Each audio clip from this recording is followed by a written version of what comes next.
नमस्कार, मैं ममता जानी बीएमसी न्यूज़ लाइव में आपका स्वागत करती हूं।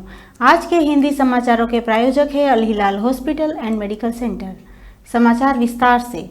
2 सितंबर आवास और शहरी नियोजन मंत्रालय ने पुष्टि की है कि आवास आवेदन जमा करने की मापदंड अपरिवर्तनशील रहेंगे। इसमें आवास इकाई सेवा के लिए आवेदनों की मासिक आय की गणना के मानक भी शामिल रहेंगे। मंत्रालय ने कहा है कि मंत्र आवेदकों के लिए अधिकतम आय निर्धारित करने के लिए आवेदन के समय BD 900 और आवंटन के समय BD 1200 निर्धारित किया गया है, जो बिना किसी बदलाव के प्रभावित रहता है और 2015 के मंत्री स्तरीय निर्णय जारी होने के बाद से लागू है। 2 सितंबर बहरीन रक्षा बल के commander in chief field marshal Sheikh Khalifa bin Ahmed Al Khalifa ने बहरीन के कतर के नवनियुक्त राजदूत सुल्तान अली यूसुफ मोहम्मद अल खातेर से मुलाकात की। लेफ्टिनेंट रक्षा मामलों के मंत्री जनरल अब्दुल्ला बिन हसन अल नुमाई भी उपस्थित रहे थे। दिल्ली से आए सूत्रों के अनुसार केंद्रीय मंत्रिमंडल ने सोमवार को कृषि क्षेत्र से संबंधित 7 बड़े कार्यक्रमों के लिए करीब 14,000 करोड़ रुपए की मंजूरी दी है। इसमें डिजिटल कृषि मिशन और सफल विज्ञान के लिए योजना भी शामिल है। केंद्रीय मंत्री अश्विनी वैष्णव ने फैसले की जानकारी देते हुए कहा कि पिछले 85 दिनों में कुल 2,04,670 करोड़ रुपए के लिए बुनियादी ढांचा परियोजना की मंजूरी दी गई है। राष्ट्रीय स्वयंसेवा संघ ने जातीय जनगणना के महिला सुरक्षा मुद्दे को लेकर एक बड़ा बयान दिया है। आरएसएस के अखिल भारतीय प्रचार प्रमुख सुनील आंबेडकर ने जातीय जनगणना के मुद्दे पर कहा कि हिंदू समाज में जाति और जातीय संबंध संवेदनशील विषय है। यह हमारी राष्ट्रीय एकता और अखंडता के लिए महत्वपूर्ण विषय है, इसलिए केवल चुनाव या राजनीति के जरिए नहीं देखना चाहिए। आरएसएस के राष्ट्रीय समन्वय सम्मेलन में समापन के बाद एक संवाददाता सम्मेलन को संबोधित करते हुए सुनील आंबेडकर ने कहा कि कई बार कल्याणकारी योजनाएं इसके लिए नंबर ले रही है।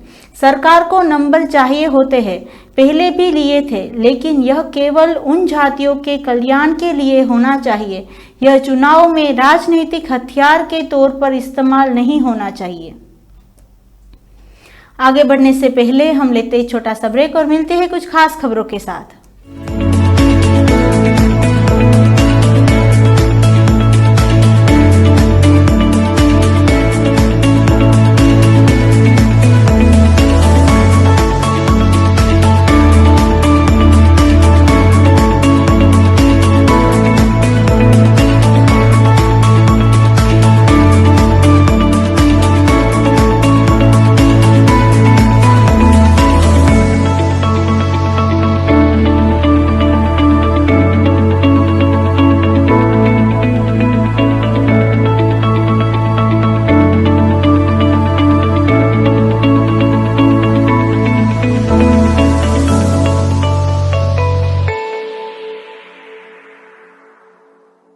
All your favorite products under one roof in Bahrain from our 14 branches at 27-year-old Megamart and Macromart.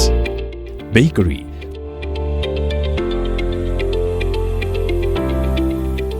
fresh meat and fish,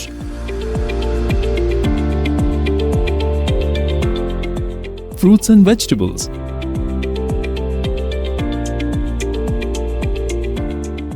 sweets and snacks, ready-to-eat foods, dairy products, grocery or consumer goods. To have a wonderful shopping experience, please visit your nearest Megamart Macromart branch. Megamart and Macromart, full of goodness.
स्वागत करती हूँ एक बार फिर से BMC news live में और देखते हैं देश और दुनिया की कुछ खास खबरों की ओर।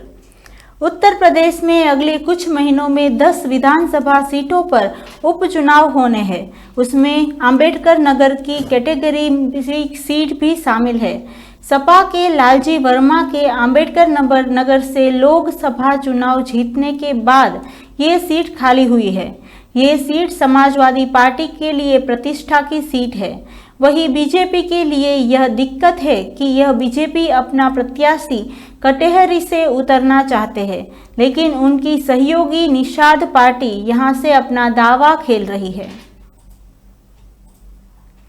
पिछले दिनों गौतम गंभीर ने बतौर भारतीय हेड कोच शानदार शुरुआत की। हालांकि समीक्षा के लिए गंभीर को अभी खासा समय गुजारना होगा, लेकिन पूर्व क्रिकेटरों और दिग्गजों ने गौतम को लेकर बहुत ही पॉजिटिव प्रतिक्रिया व्यक्त की है। और अब दक्षिण अफ्रीका के पूर्व दिग्गज जोंटी रोड्स ने भी कहा है कि इस मुख्य कोच गौतम गंभीर किसी भी टीम के साथ ही तुरंत असर छोड़ने की समीक्षा रखते हैं। मनामा 2 सितंबर। मौसम विज्ञान ने कभी कभी गर्म मौसम और उमस का पूर्वानुमान लगाया है। हवा मुख्य रूप से उत्तर की ओर 5 से 10 समुद्र मील और कभी कभी 10 से 15 समुद्र मील तक पहुंचती है। समुद्र की स्थिति 1 से 3 फीट है। तापमान अधिकतम 42 सेल्सियस, न्यूनतम 29 सेल्सियस। आर्द्रता अधिकतम 85%, न्यूनतम 25%। इसी के साथ आज के समाचार यहीं समाप्त होते हैं। मैं ममता आपसे विदा लेती हूँ। सब स्वस्थ रहिए, मस्त रहिए और बीएमसी न्यूज लाइव के साथ आप सबको शुभ रात्रि, सब बाखेर।